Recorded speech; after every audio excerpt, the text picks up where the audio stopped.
Olá, está começando mais um videocast do São Paulo Mais. Um dos assuntos de hoje é privatização. E quem eu recebo no estúdio é o conselheiro Ricardo Torres. Seja muito bem-vindo. Obrigado, Fanny. Obrigado pela possibilidade aqui.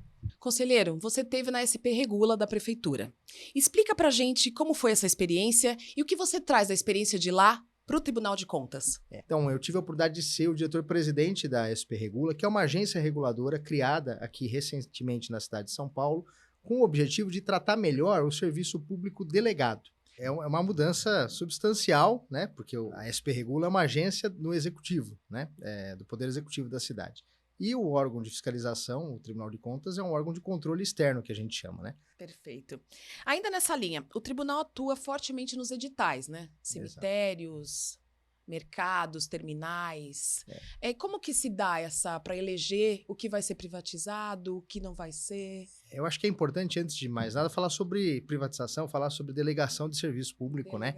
Que é quando o poder público toma uma decisão de transferir para o privado a execução do serviço, mas ele continua sendo o responsável, o titular pela execução do serviço.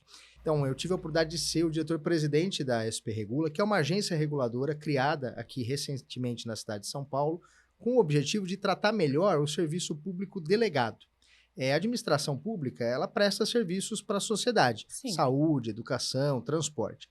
Em alguns casos, há uma decisão do poder público de transferir essa prestação de serviço para um ente privado, para uma empresa, que ela faz por meio de um contrato. Esses contratos, em geral, são contratos de maior tempo, de maior duração, porque exigem investimento expressivo da empresa que vai fazer, dinheiro que às vezes a administração municipal não tem. Então, esse contrato é assinado com o privado e é necessário que o poder público, a agência reguladora que foi criada, fiscalize cotidianamente a execução do serviço que está prevista no contrato, né? E a criação dessa agência, que foi a oportunidade que eu tive de ser o primeiro diretor-presidente, teve por objetivo tratar especificamente desses serviços que são muito relevantes na cidade. Vou dar aqui alguns exemplos. O serviço de iluminação pública, por exemplo, na cidade de São Paulo, ele é objeto de uma PPP.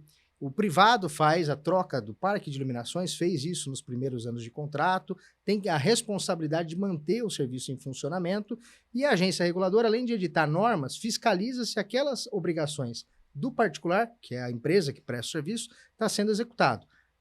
O serviço de coleta e destinação de resíduo, né, o lixo na cidade de São Paulo, ele é objeto de uma concessão para grupos privados que executam a coleta e a destinação.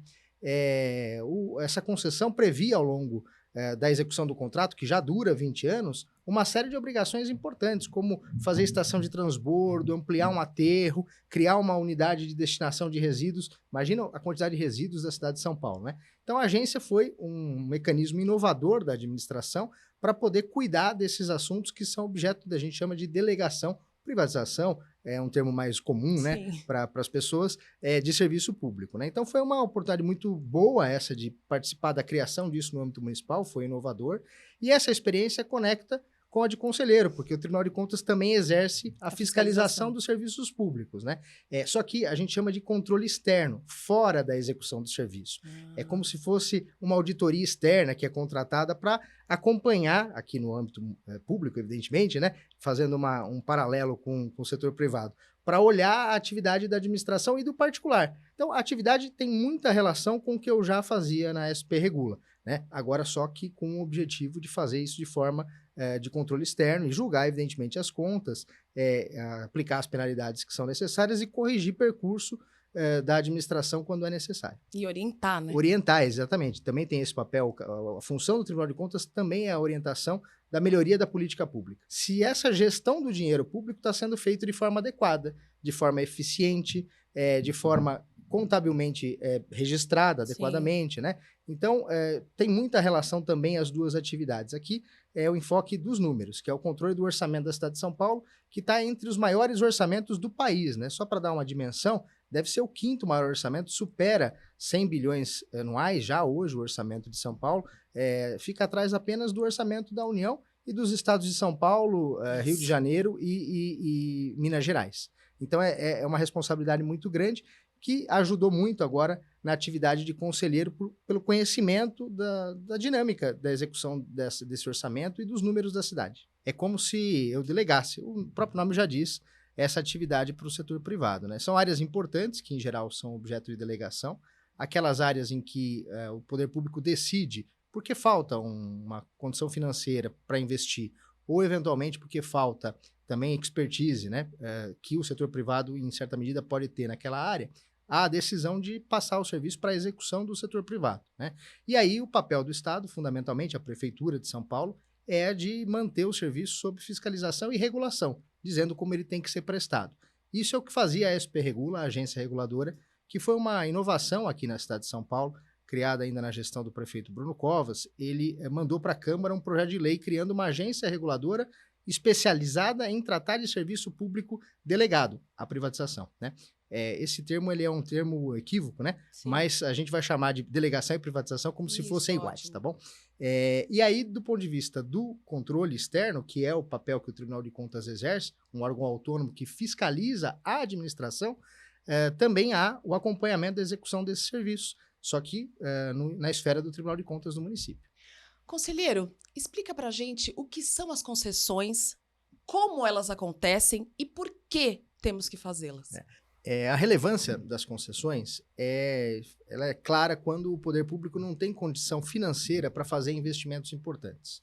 Então, essa é uma das razões para se fazer uma concessão, para transferir o serviço. O privado, a empresa, vem e investe e se remunera por meio de uma tarifa daquele serviço, né?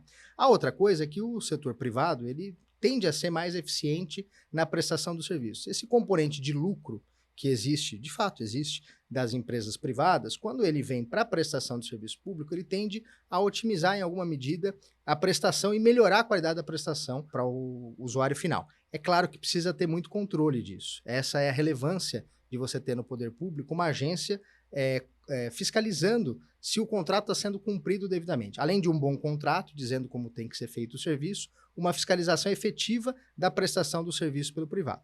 Imagina você que há uma percepção de que a Prefeitura de São Paulo teria que realizar todos os serviços públicos, né? Por exemplo, podar árvore, trocar lâmpada, tal. De fato, são atividades que estão na esfera da atuação do poder público, mas é possível fazê-las com a eficiência do privado e a necessidade do poder público, da Prefeitura, continuar tendo controle disso para garantir que o usuário final seja beneficiado, né? É isso que faz a agência reguladora do município, Sim. da qual eu fui presidente. Perfeito. Você foi secretário da Fazenda. Logo depois da diretoria da SP Regula. E essa experiência foi como? Até chegar no TCM? Você imagina a quantidade de pessoas que tem a cidade de São Paulo, né? São 12 milhões de habitantes. Então, a possibilidade de ter interesses opostos é muito grande, Sim, né? Um vai entender que é melhor investir na saúde, outro no transporte, né? Essa decisão ela é feita porque representa o povo, que é o poder legislativo, que escolhe, numa lei orçamentária, quais são as prioridades. Na execução, quando você vai pagando as despesas no decorrer do exercício financeiro, né? Isso também é objeto de controle pela Secretaria da Fazenda, que tem que fazer isso de forma bastante focada, né? Tem que ser muito ciosa do gasto público, né? Controlar o caixa, né? Saber que você precisa ter dinheiro para os investimentos que são necessários, né? Então, eu entendo que é algo muito relevante, né? Eu acho que a gente tem que tratar com cuidado adicional ao que a gente trata quando trata do recurso próprio. Porque a Secretaria da Fazenda cuida de administrar o dinheiro da cidade de São Paulo. Então, é uma atividade de meio, a gente chama, interage com todas as outras áreas, saúde, educação, transporte, como eu disse, né? Cuidando do cofre, né? Cuidando da arrecadação e da aplicação dos recursos. E o Tribunal de Contas tem, fundamentalmente, a função de fiscalizar se essa gestão do dinheiro público está sendo feita de forma adequada, de forma eficiente, de forma contabilmente registrada adequadamente. Dos 5 conselheiros, você é o mais novo, né? Exatamente. Você entrou em junho de 2023. Agora, recentemente, faz 4 meses, exatamente. E o que tá sendo como está sendo chegar? É uma experiência nova, eu nunca imaginei que me tornaria conselheiro do Tribunal de Contas, Sim. né? Não estava no meu script de vida ir para lá, mas as coisas acabam acontecendo e você não espera. Eu acho que o que contribuiu para isso foi um pouco a formação e a experiência tem sido fabulosa, porque o convívio com algo que é objeto do que é a minha atividade, né? É muito interessante. E o convívio com os conselheiros lá, que estão há mais tempo, que têm uma experiência vasta na administração da cidade de São Paulo, né? Conhecem muitos temas, então eu diria que tem sido uma belíssima jornada. Você lida com a administração daquilo que não é seu, né? É da cidade, é da comunidade. E às vezes tem interesses opostos. Como que fica para tomar a decisão certa? Eu acho que conecta muito com a formação que eu tive ao longo da vida, né? Eu sou advogado e contabilista e também professor, né? Então, acho que essas experiências que em algum momento eu acumulei no setor privado contribuíram muito para o exercício dessa função em prol da cidade de São Paulo, né? Sempre com a percepção de que quando você está no poder público, você é servidor público. E, portanto, você tem que olhar para o dinheiro das pessoas como sendo o dinheiro público. Perfeito. Você é filho de um metalúrgico e de uma dona de casa. Exato. Como que foi esse histórico da educação? Como a importância da educação na sua história, na sua carreira? Quando a gente vai para uma função como essa, que é de conselheiro, você é submetido a uma sabatina. Então, tem uma indicação. E aí a Câmara de Vereadores tem que aprovar a indicação do conselheiro e depois ele se torna conselheiro nessa função vitalícia. Eu me lembro do meu discurso no dia em que eu fui fazer a minha colocação sobre o cargo. E eu dizia o seguinte, eu comecei dizendo que eu era produto da educação, né? Exato. Filho de um pai metalúrgico, de uma dona de casa, nasci em Santo André. Realmente eu tive ali algumas dificuldades iniciais, né? Mas meu pai e minha mãe sempre tiveram clareza de que, e me transmitiram isso, que a educação era algo que seria fundamental para que eu pudesse melhorar a minha condição de vida e, obviamente, ajudar a sociedade também com o conhecimento trazido. Inclusive, hoje eu sou professor, além de tudo, né? Gosto muito dessa atividade, além de ser conselheiro do Tribunal de Contas. É um momento em que eu muito me realizo, porque, em certa medida, eu faço aquilo que eu tive a possibilidade de ter, né? Então, transmitir conhecimento, né? Isso é muito bacana e eu acho que a educação transformou minha vida, eu sou produto da educação, é a minha percepção. Muito bom. De todos os casos que você tratou no tribunal, qual você acha mais relevante, qual mais interessante, ou mais inusitado? Sobre a minha relatoria, vários casos na área de saúde, na área de transportes, mas mais recentemente, da relatoria de um outro conselheiro, que é quem cuidou do caso, e eu me sensibilizei bastante, a gente tratou o tema da pobreza menstrual. Eu acho até que o conselheiro Braguinha, em algum momento, poderá falar disso. Mas é muito sensível perceber que numa cidade do tamanho de São Paulo, esse tema, que é a falta de absorvente higiênico para as mulheres, é algo que impacta diretamente no dia a dia das pessoas, né?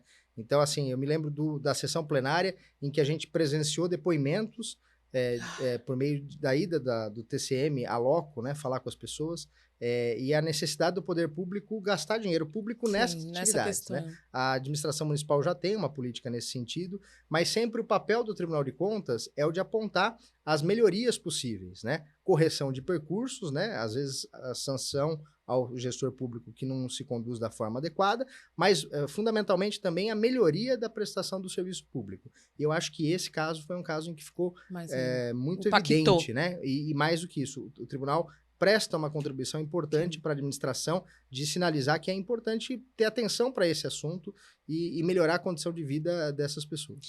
Conselheiro, a gente tem estado muito no Tribunal de Contas gravando, tentando entender um pouco mais essa relação do tribunal com o munícipe. Você pode explicar para a gente? Olha, o tribunal é um guardião do munícipe, em última análise, né? Se você imaginar, a gente cuida dos temas da cidade, que tocam diretamente no dia a dia das pessoas.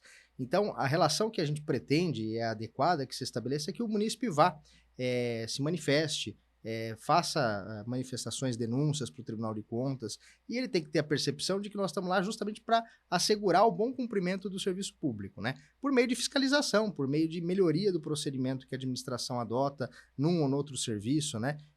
Recentemente, a gente tem apontado melhorias em unidades de saúde, porque estamos indo a loco verificar qual é a situação de cada uma dessas unidades, né? Isso impacta diretamente na prestação do serviço na ponta, né? Assim como na área da educação, a cidade de São Paulo hoje tem a felicidade de não ter mais criança fora de creche, mas tem muitos aspectos relacionados à merenda, relacionados à prestação do serviço de educação que precisam ser melhorados também, que são fruto de sugestões, de recomendações, de determinações do Tribunal de Contas. Ser provocado pela sociedade para isso é muito importante. E essa oportunidade que nós estamos tendo também de colocar o tribunal em evidência para dizer qual é o nosso papel, eu acho que esclarece a população da relevância do que é esse órgão para a cidade de São Paulo. Conselheiro, infelizmente, nunca dá tempo de falar tudo que a gente gostaria de saber de você, mas você tem algum recado final, alguma coisa que você queria dizer pra gente? Olha, a gente vive em transformação, os seres humanos de um modo geral, e o Tribunal de Contas do município também tem passado por essa renovação, né? Para ser um órgão cada vez mais presente na vida da cidade de São Paulo.